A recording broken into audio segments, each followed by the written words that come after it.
بسم اللہ الرحمن الرحیم۔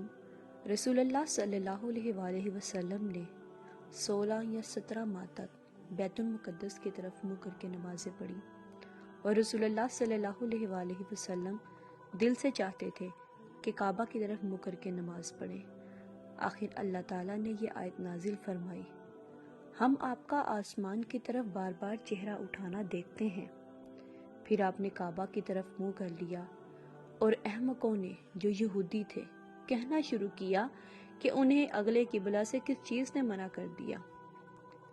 آپ صلی اللہ علیہ وآلہ وسلم فرما دیجئے کہ اللہ ہی کی ملکیت ہے مشرق اور مغرب، اللہ جس کو چاہتا ہے سیدھے راستے کی ہدایت کر دیتا ہے۔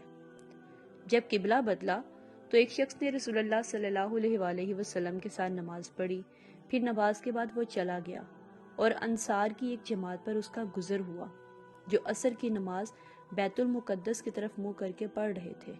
اس شخص نے کہا، میں گواہی دیتا ہوں کہ میں نے رسول اللہ صلی اللہ علیہ وآلہ وسلم کے ساتھ وہ نماز پڑھی ہے جس میں آپ کا منہ موجودہ قبلہ یعنی کعبہ کی طرف ہے۔